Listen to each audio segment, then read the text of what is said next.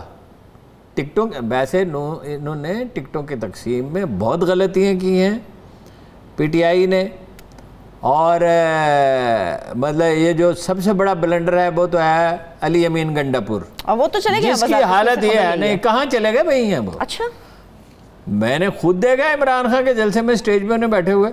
اچھا وہ اپنا کہا کہ کلبھوشن جو ہے وہ تو جا چکا ہے، یہی پتہ نہیں تھا. گارڈ نے ان کے وہاں فائرنگ کی، نقد پیسے انہیں دیتے ہوئے دیکھا گیا. ٹھیک ہے، پھر الیکشن کمپین میں بھٹو کے خلاف وہاں بات کرنے کا کیا جواز تھا؟ ضرورت ہی کیا تھی؟ میں بتاتا ہوں اس کا نقصان کیا ہوگا. پیپلز پارٹی کا سویا ہوا ووٹر اور ورکر جاگ اٹھے گا جب آپ کسی کی تحقیر اور توہین کرتے ہیں. بھائی حکومت یہاں کی زرداری صاحب نے چودھری مجید کو انہوں نے بنایا، انہوں نے لوٹ مار کی، اس کی کریں بات اور ان سے پوچھیں کہ آپ مقبوضہ کشمیر کی بات کیوں نہیں کرتے. خان صاحب نے پوری بات کی کہ نہ صرف پاکستانی قوم ان کی عظمت کو سلام کرتی ہے اور ان کے لیے ہر کوئی دعا کے ہاتھ اٹھاتا ہے، بلکہ سارا عالم اسلام ان پہ فخر کرتا ہے. ہم ان پہ فخر کرتے ہیں جی، ان کی عظمت کے قائل ہیں اور وہ ناکام نہیں ہو سکتے. یہ باتیں مریم نے تو نہیں کی. اچھا یہی تقریر جو عمران خان نے کی ہے باقی لیڈر بھی کرتے، پھر وہ کہتے ہیں 500 روپے دیں گے. بالکل غیر قانونی بات ہے. اور ایک بھی ووٹ اگر زیادہ، ایک ووٹ سے بھی ہمارا امیدوار جیت گیا تو 1 کروڑ روپے خرچ کر دیں گے حلقے پہ. یہ ایک آدمی جو ہوش مند آدمی نہیں ہے، سوجھ بوجھ کر نہیں ہے، اس کو اب کیا الیکشن کمپینس ہو، اس سے نقصان ہوا. اب وہ صورتحال نہیں رہی، اب بہت سوئفٹلی نہیں جیتیں گے. اب بھی بڑی پارٹی ہوگی.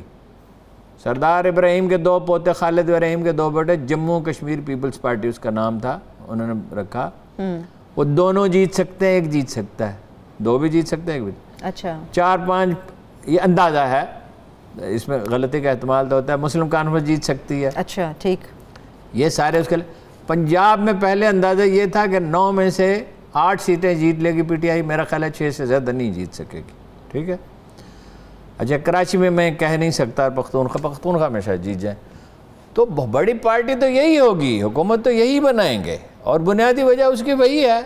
ایک تو ان کی عمران خان نے جو میسیج جا کے دیا وہ ٹھیک میسیج دیا. سیکنڈلی یہ کہ وفاقی حکومت. پھر یہ جو مریم کا تو مجھے سمجھ نہیں آتی اس کو ہو کیا گیا کہ یہ باغ میں اس لیے گیا ہے کہ وہاں تنویر الیاس جو ہے وہ نیا اس نے اے ٹی ایم تلاش کر لیا.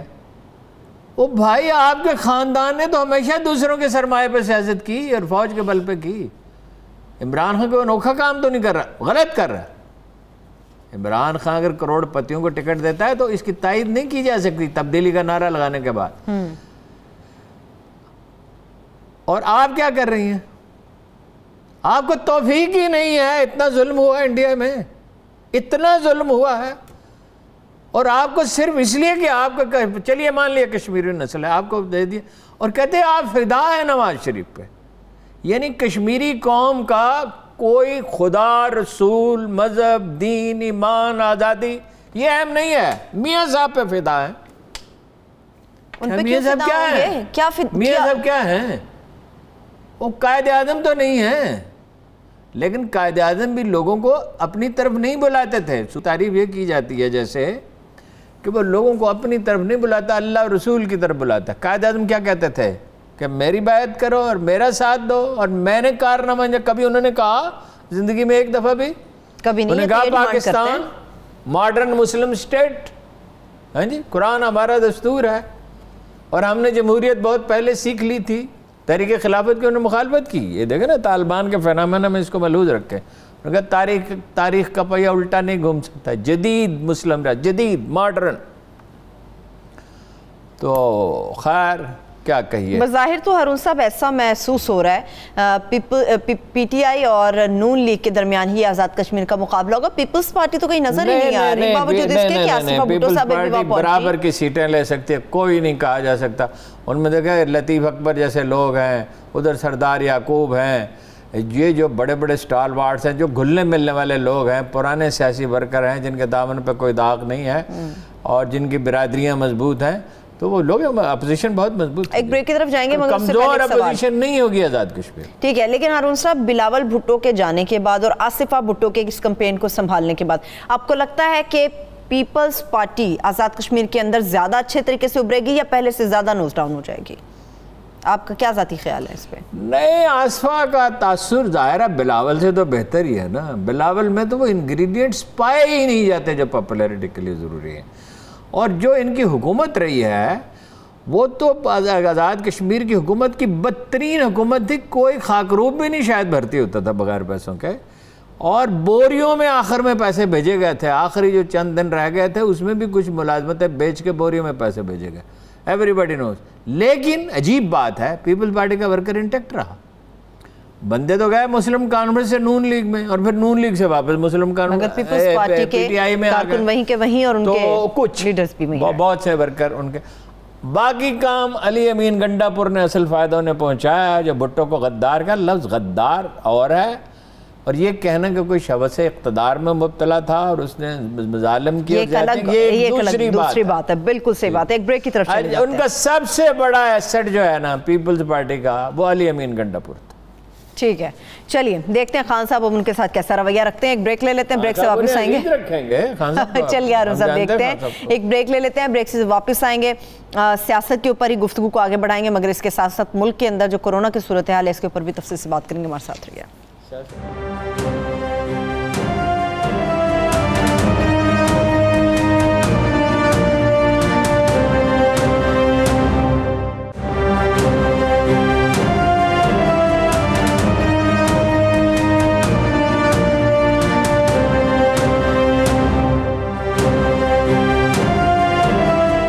Welcome back. سیاست کے اوپر کچھ بات کرنی ہے, مگر ہارون صاحب میں چاہ رہی ہوں کورونا کے اوپر کچھ بات کریں, اس کے بعد پھر سیاست کے اوپر جاتے جو وزراء سے سیکیورٹی واپس لے لی گئی. دیکھیے جی, میں نے بیسک آپ کو بتا دیا 93% کراچی میں ہے ڈیلٹا, لاہور میں 80% ہے, پشاور میں 73% ہے. یہ میں نے بات کیا ڈاکٹر سہیل اختر چغتائی صاحب سے, اچھا, اور وائرالوجی کے جو ٹاپ ایکسپرٹ ہیں ملک میں ڈاکٹر وحید الزمان ریٹائرڈ بریگیڈیئر. ہاں جی, اسی لیبارٹری نے, میں اس لیے ان سے رابطہ کیا کہ انہوں نے فیبری میں پہلا کرونا کا مریض جو دریافت کیا تھا. they were so careful کہ جیسے ہی چین میں یہ واقعہ ہوا تو انہوں نے بہترین قسم کی مشینری درآمد کر لی. ٹھیک ہے. دوسری بات یہ ہے, یہ زیادہ پھیلتا ہے, تیزی سے پھیلتا ہے, علاج وہی ہے جو روز اول سے ہم کہہ رہے ہیں, ویکسینیشن اور جناب ہر وقت بہترین ماسک پہننا. ایک بات کی انہوں نے تعریف کی کہ این سی او سی نے ایک زبردست نظام اسٹیبلش کیا. یعنی ملک کی کسی بھی کونے میں, کسی بھی لیبارٹری میں کوئی مریض آیا, اس کا ڈیٹا انہوں نے پابند کیا کہ ہمیں بھیجیں, ڈیٹا ہمیں ٹھیک رہا. ٹھیک ہے. پھر جتنے محدود وسائل تھے ان کے ساتھ یہ جنگ لڑی گئی. یعنی ایران میں 90,000 آدمی, ایران کی آبادی 8 کروڑ ہے, پاکستان کی 22 کروڑ ہے, ہمارے 22,000. انڈونیشیا تباہ ہو گیا, انڈیا تو تباہ ہی ہو گیا نا. انڈیا میں تو ابھی فگرز آئیں گے, کم از کم 15-20 لاکھ آدمی وہاں گئے جان سے. اور انڈیا میں یہ ڈاکٹروں نے یہ کمال کی اتنی بے احتیاطی کی کہ اسے ایک نیا مرض ایجاد کر دیا. اب وہ کرونا نہیں ہے, اب وہ کچھ اور ہے. جب وہ رزسٹ کرنے لگتا ہے کوئی وائرس اینٹی بائیوٹک کو تو وہ تو پھر وہ نہیں رہتا, وہ پھر کچھ اور ہو جاتا ہے, وہ بہت خطرناک ہے. اس لیے اس میں یہ احتیاط کرنی چاہیے اور کرنی چاہیے. حکومت کو ویکسینیشن بڑھانی چاہیے, کوشش بھی کر رہی ہے. بہرحال جو کام حکومت نے ٹھیک کیا اس کی داد دی. ٹھیک ہے. کیبنٹ سے منظوری کے بعد جو سیکیورٹیز واپس لی گئی ہیں, سب ریزسٹنس کہیں پہ آئی ہے کہ جی نہیں, ریزسٹنس کیا ہو سکتی ہے؟ دیکھیں نا, وہ مسلسل ایک میسیج دے رہا ہے, ٹھیک دے رہا ہے کہ بھائی یہ پروٹوکول, اپنا اخراجات اس نے کام کیے نا 30 کروڑ کے, ایوان صدر نے نہیں کام کیے, ان کے تو 1 ارب ہیں. ہاں جی, گورنر. اچھا, جو پروٹوکول کے باقی جو لوگ ہیں نا وہ اپنا پابندی کر رہے ہیں, گورنر پنجاب نہیں کر رہے. اخراجات میں کمی کی ہے, پروٹوکول کی پابندی نہیں. پروٹوکول بڑا عزیز ہے نا جی, پروٹوکول کے لیے تو ساری زندگی سے ساری مصیبت اٹھائی ہے. اچھا, وہ ریزسٹنس نہیں ہو رہی, اس سے ایک اچھا میسیج آئے گا. اور کہا نجی فنکشنوں میں کم جائیں اور وہاں بالکل پروٹوکول کا کوئی دخل نہیں ہے، ٹھیک، وہاں پروٹوکول لے کر نہیں جائیں. ٹھیک ہے. ہارون صاحب افغانستان پہ ابھی بات کرنا کچھ باقی ہے. دوحہ کے اندر جو مذاکرات ہو رہے ہیں ان کے اوپر ہم نے مذاکرات تو الگ ہے نا کہ عبداللہ نے کہا سب کو لچک دکھانی ہوگی. ایسا ہی ہے. اگرچہ یہ افغانوں کے مذاکرات اتنے ٹف ہوتے ہیں آپ اندازہ نہیں کر سکتے. یہ ساری اپ ٹل سینٹرل ایشیا یہ ان قوموں کا مزاج ہے. 15,000 کا قالین کی قیمت آخر میں 1,300 روپے نکلتی ہے. یہاں ایک اور مسئلہ ہے. مسئلہ یہ ہے کہ ایک دوسرے کا خون بہایا گیا ہے. مثلاً دوستم نے شمال میں 3,000 آدمیوں کو یا گولی مار کے مار ڈالا طالبان کو، یا کنٹینروں میں بند کر کے مار دیا. وہاں ملا تقی تھے، میرا خیال ہے کہ ملا عمر نے اس وقت میسیج بھیجا جنرل مشرف کو اور انہوں نے امریکیوں سے بات کی، تو وہ ملا تقی ایک بڑی نمایاں شخصیت ہے، تو ان کو جہاز بھیج کے وہاں سے نکالا گیا. آج وہ ملا تقی کابل کے دروازے پہ کھڑا ہے نا. دروازے سے مراد ہے کہ بھائی وہ اسی نے داخل ہونا، اس کے ساتھیوں نے. وہ ان 3,000 آدمیوں کو کیسے بھول سکتے ہیں جو کنٹینروں میں بند کر کے مار ڈالے گئے تھے. اور یہی دوسرے مسائل بھی ہیں. تو ابھی چند منٹ پہلے یہ مجھے اطلاع دی ہے ایک محترم دوست نے کہ امریکی چینی کے صدر لی جن پنگ انہوں نے فون کیا ہے اشرف غنی کو. تو بہت بڑی ڈیولپمنٹ ہے. بات چیت کچھ پتہ موسٹ پروبیبلی میں اندازہ لگا سکتا ہوں، موسٹ پروبیبلی انہوں نے یہ داسو والے واقعے پہ بات کی. اور اس ٹیررزم پہ دیکھیں نا، یہ پہلا واقعہ نہیں، چینی انجینئر ٹارگٹ کیے گئے صحیح انٹر کانٹیننٹل کراچی میں، چینی قونصل خانے پہ حملہ کیا گیا. بالکل. چینی اس معاملے میں اب کوئی کسی رو رعایت کے لیے تیار نہیں ہے، نہ انڈیا کو کوئی رعایت دیں گے نہ ان کو دیں گے. اور ہم سے ان کا گلہ جائز ہے کہ بھائی آپ بہتر بنائیں اس کو، سیکورٹی کے معاملات کو. جب آپ یعنی یہ بدترین صورتحال تھی اور اس میں اگر ایسا واقعہ اس میں اگر ہم نے جب بدترین صورتحال تھی اس پہ تو ہم نے قابو پا لیا اور اب آپ ڈھیلے پڑ گئے. یہی کرونا والا معاملہ ہے. یعنی جب تو صورتحال یعنی ایک طوفان آیا ہوا تھا، 200-250 میں بات ہو رہی تھی، تو بتدریج ٹھیک ہو گیا نا معاملہ، 25-30 پہ آ گیا ہے. تو اب جب کہ زیادہ احتیاط کی ضرورت پڑی، اچانک یہ ڈیلٹا آ گیا، تو ہم پرلے درجے کی بے احتیاطی برت رہے ہیں. وہ بھی نہیں پہن رہے، ماسک بھی نہیں پہن رہے لوگ. چاہیے جائے کہ ویکسین بھی فوراً لگوائیں، اور وہ بھی، اور جن لوگوں کے پاس وسائل ہیں وہ تو نجی اداروں سے لگوائیں. اور بہت اچھی ویکسین، روسی ویکسین بھی اچھی ہے، 92% اس کے اثرات ہیں. صحیح. آپ نے تصویراتی معاملے کے اوپر بھی ہارون صاحب بات کی، مگر اس کی کچھ تفصیل ہمارے ساتھ شیئر نہیں کی. دیکھیے جی، تفصیل اس کی کیا ہے کہ دباؤ آ رہا ہے، ایک گروپ بنا لیا 4 ملکوں کا، یہ کچھ کر سکتا ہی نہیں ہے. یعنی حد آپ کی مدد کون کر رہا ہے؟ پائپ لائن کون بنا رہا ہے؟ گیس کی پائپ لائن کون بچھا رہا ہے؟ روس. آپ کے F-17 تھنڈر جہاز کے لیے جو آپ کا بہت اہم قیمتی اثاثہ ہے، اس کے لیے انجن کون دے رہا ہے آپ کو؟ روس. ظاہر ہے انڈیا اس پہ خوش تو نہیں ہے. آپ زیادہ تر دفاعی تعاون آپ کا سب سے بڑھ کر چین پہ ہے، بلکہ ایک طرح سے انحصار بھی ہے. ٹھیک ہے نا، وہ انہوں نے انڈیا کو دباؤ میں رکھا ہوا ہے. اور آپ یہ کیسے ارشاد فرماتے ہیں کہ چین کے امریکہ کے ساتھ اپنا تصویراتی وہ ہو سکتا ہے، حلیف ہو سکتے ہیں. وہ بھائی اس ملک کے حلیف ہیں جو اس ملک کو، جو پاکستان کو ختم کرنا چاہتا ہے. یہ جو خوہ غلامی ہے نا، یہ جو ہڈیوں کے گودوں تک رچی ہوئی ہے، مغرب کی طرف دیکھتے ہیں. آپ کو یاد نہیں ایک وزیر نے کہہ دیا تھا، اچھے بھلے وہ آدمی کہ بھائی اپنا اس کو سی پیک کو ذرا ملتوی کر دیا جائے. چین جو ہے یہ ہمارے لیے اجنبی ہے، انہوں نے ہم پہ حکومت کی ہے. وہ فرانسس فینن کہتا ہے کہ غلام کی روح میں آقا بسنے لگتا ہے. 50 سال گزر گئے تھے مسلمانوں کو سسلی چھوڑے ہوئے، اور 50 سال بعد بھی وہاں عدالتوں میں عربی زبان استعمال ہو رہی تھی. یہ جو مروبیت ہے یہ بڑی خوفناک چیز ہے. ٹھیک ہے، آخر میرے پاس چند منٹ ہے ہارون صاحب. میں چاہ رہی ہوں سیالکوٹ کے الیکشن کے اوپر تو ہم بات کریں گے، مگر میں چاہ رہی ہوں آج کچھ بتائیں کہ وہاں کی کیا صورتحال ہے. آپ سیالکوٹ میں جو ادھوری سی معلومات ہیں نا، آج کچھ لوگوں سے بات کی، وہ یہ ہے کہ انہوں نے بڑی اچھی الیکشن اسٹریٹجی بنائی. اچھا. بریار فیملی نے، حالانکہ ان کے تو امیدوار کے کاغذات مسترد ہو گئے تھے، ان کے بھتیجے کو لڑنا پڑا. اور پانی کی طرح انہوں نے پیسہ اسٹریٹجی بھی اچھی بنائی. ہر یونین کونسل کی سطح پہ گروپ بنایا. یونین کونسلوں میں جو لوگ تھے چیئرمین بلدیہ کے یا ممبر یا کونسلر یا مؤثر لوگ, پھر انہوں نے چیمبر آف کامرس تاجروں کو ساتھ ملایا, بزنس مین کو ساتھ ملایا اور بہت سی سڑکیں خود بنانی شروع کر دی. اچھا. مثلا ایک سڑک بن رہی ہے تو وہ مشین پکڑ کے لے گیا, جو کھاڑنے والی مشین ہوتی ہے, کیا اس کو کہتے ہیں, تھانے میں. تو وہ صاحب وہاں پہنچے, انہوں نے کہا میں تو بہت سے فلاحی کام کیے ہیں, میں نے تو یہ کرونا کے معاملے میں یہ اکوپمنٹ منگوا کے دیا تھا, یہ کیا تھا, میں سڑکیں بنا رہا ہوں, آپ کو کیا تکلیف ہے؟ سیالکوٹ کی ساری سڑکیں ہم نے بنائی ہیں, ایئرپورٹ ہم نے بنایا. اچھا, گاڑیاں انہوں نے لے کے دی ہیں استعمال کے لیے. ٹھیک. اچھا, پھر یہ کہ انفلوئنشلز کے ساتھ بہت گہرا رابطہ ہے. اب انڈسٹریل ورکر بھی جتنا ہے, کوئی 35-40% تو سٹی ایریا, اس میں کچھ 10% تو ورکر ہوں گے. حیرت انگیز بات یہ ہے, یعنی وہ ویسے زیادہ وریو خاندان جو ہے وہ سیاست کا تجربہ زیادہ ہے, فہم زیادہ ہے, ہمیشہ جیتتے رہے ہیں, ان کے عوامی رابطے گہرے ہیں. اب کل میں کوشش کروں گا مزید تفصیل معلوم ہو, لیکن یہ کہ اب بہت سخت مقابلہ ہو گیا. اور بعض لوگ تو یہ کہہ رہے ہیں کہ جیتنے کا چانس پیدا ہو گیا پی ٹی آئی کا. پیسہ کیوں نہیں خرچ کیا نون لیگ نے, اور کیوں دلچسپی نہیں لیا؟ ابھی 24 کو جائیں گی مریم وہاں پہ. جی, لیکن ہارون صاحب ابھی زمینی حقائق کیا کہہ رہے ہیں؟ حتمی طور پہ تو ہم بھی کچھ نہیں کہہ سکتے, مگر زمینی حقائق مقابلہ بہت سخت ہو گیا نا. یعنی پہلے تو ان کا کوئی چانس جیتنے کا نہیں تھا, تو اب تو کہا یہ جا رہا ہے کہ ان کے جیتنے کا چانس زیادہ ہے پی ٹی آئی کے.